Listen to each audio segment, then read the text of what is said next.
Dear student, आज हम अपना नया टॉपिक स्टार्ट करने लगे हैं जो कि है रिपल टैंक, और हम उससे रिलेटेड जो हैं उसकी प्रॉपर्टीज़ को डिस्कस करेंगे। रिपल टैंक, सबसे पहले आपको पता होना चाहिए कि रिपल टैंक क्या है। रिपल टैंक बेसिकली एक ऐसी डिवाइस है जो कि क्या करती है, वाटर वेव्स को प्रोड्यूस करती है, और उसी की हेल्प से हम क्या करते हैं, वाटर वेव्स की प्रॉपर्टीज़ को जो है वो डिस्कस करते हैं। इस तरह का इसका स्ट्रक्चर होता है, आप ये देख रहे हैं आपके सामने, ये एक ग्लास रेक्टेंगुलर ट्रे होता है, जिसमें ये क्या होती है, आपके पास एक ऑसिलेटिंग मोटर होती है जिसको हम कनेक्ट करते हैं पावर सप्लाई के साथ, और इसके साथ ही ऊपर लैंप कनेक्टेड होता है। और यहाँ पर हम क्या कर देते हैं, एक स्क्रीन प्लेस करते हैं, जिस स्क्रीन पर जो है वो वाटर वेव्स की हमें इमेज फॉर्म होती है। इसकी कंस्ट्रक्शन की बात कर लेते हैं। इस ऑपरेटर्स की मैंने आपको पहले भी बताया कि इस ऑपरेटर्स की कंस्ट्रक्शन में क्या आता है कि एक रेक्टेंगुलर ट्रे होता है जिसकी ग्लास बॉटम होती है, और वो क्या करते हैं कि 1/2 मीटर जो है वो हम टेबल से जो सरफेस होती है उससे हम थोड़ा सा ऊपर रखते हैं ताकि वेव्स जो हैं वो अच्छे से जो हैं वो जनरेट हो सकें। और उसके ऊपर एक वाइब्रेटर लगाते हैं, एक मोटर वुडन, जो कि मैं भी आपको इसका जूमिंग स्ट्रक्चर जो है वो भी दिखाती हूँ। ये है वाइब्रेटिंग मोटर। तो आप यहाँ पे देख रहे हैं कि ये क्या है, आपकी इलेक्ट्रिक मोटर है। ये क्या है, वुडन ब्लॉक है, उसके ऊपर ये इस मोटर को हमने रखा हुआ है। यहाँ से हमने मोटर को क्या किया हुआ है, सस्पेंड किया हुआ है, इलास्टिक सस्पेंशन है यहाँ पे हो रही है, और ये एक वुडन बार के ऊपर जो है इस वक्त स्टेबल हुई हुई है, सस्पेंड हुई है।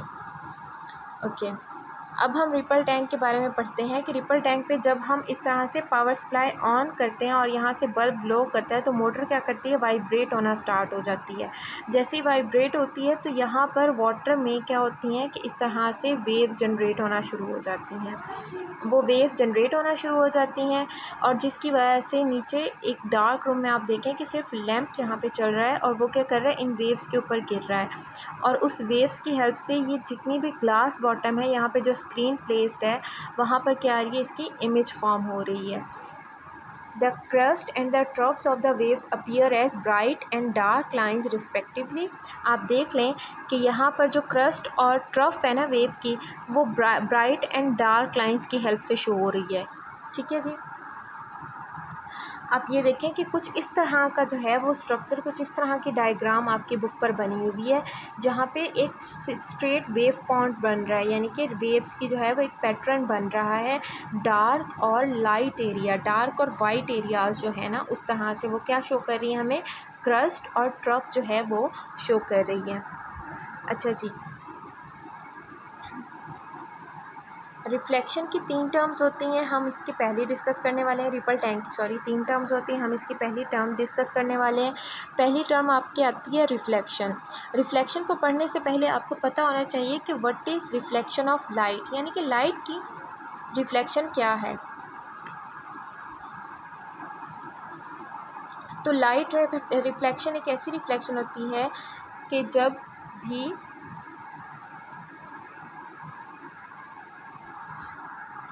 जब भी वेव्स जो हैं वो मूव करती हैं एक मीडियम से दूसरे मीडियम की तरफ, वो क्या करती हैं, रिफ़्लेक्ट होने का मतलब होता है बाउंस होना, बाउंस बैक होना। तो जब वेव एक मीडियम से दूसरे मीडियम में जाती हैं और उससे टकराती हैं, वो टकरा कर क्या करती हैं कि वापस आ जाती हैं, बाउंस बैक हो जाती हैं अपने फर्स्ट मीडियम में, तो वो कहलाता है आपका रिफ्लेक्शन। इसमें 2 तरह के एंगल जो हैं वो एंगल बनते हैं, एक होता है एंगल ऑफ इंसिडेंस, दूसरा होता है एंगल ऑफ रिफ्लेक्शन।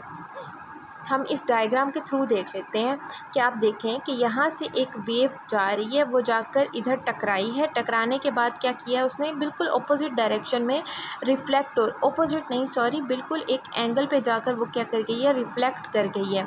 तो यहाँ पर जो एंगल बना है वो एंगल ऑफ इंसिडेंस होता है, और यहाँ से जो एंगल बनेगा वो एंगल ऑफ रिफ्लेक्शन होता है। थीटा जो है वो इस वक्त एंगल को रिप्रेजेंट कर रहा है, एंगल ऑफ इंसिडेंस को रिप्रेजेंट कर रहा है, और थीटा आर जो है वो एंगल ऑफ रिफ्लेक्शन को रिप्रेजेंट कर रहा है। While placing a barrier, barrier क्या होता है, बेसिकली कोई भी किसी भी चीज़ की रुकावट होती है। वो कहते हैं जैसे हम किसी रुकावट को इसके आगे रखते हैं तो क्या होता है, जैसे कि ये है, आपने ये बैरियर प्लेस किया यहाँ पे बिफोर रिफ्लेक्शन, रिफ्लेक्शन से पहले की बात कर रहा है कि इंसिडेंट रे गई यहाँ पर, वो यहाँ से टकराई और फिर क्या हुआ आफ्टर द रिफ्लेक्शन, रिफ्लेक्शन के बाद क्या हुआ कि ये रेड डॉट जो है, रेड लाइन जो है ये आपको शो करी, ये आपकी क्या है, रिफ्लेक्टेड रे है। ठीक है जी। तो ये हमारे पास आफ्टर बिफोर रिफ्लेक्शन है, ये हमारे पास क्या है, आफ्टर रिफ्लेक्शन है। ठीक है। The waves will reflect from the original path. ठीक है। अब देखते हैं हम लोग, कुछ इस तरह से आपके बुक में डायग्राम बनी हुई है कि जैसे ही हम रिफ्लेक्शन करते हैं तो जो आपकी वेव्स हैं वो क्या करती हैं, इस तरह से मूव कर रही हैं, जाके वो टकराती हैं, टकराने के बाद वो क्या करेंगी, डाउनवर्ड उनकी डायरेक्शन हो जाएगी। एंगल ऑफ इस सिचुएशन में जो एंगल ऑफ इंसिडेंस होता है वो एंगल ऑफ रिफ्लेक्शन के बिल्कुल इक्वल होता है, यानी कि जितने एंगल से वो टकराई थी उतने ही एंगल से वो क्या करेंगी, रिफ्लेक्ट हो जाएंगी।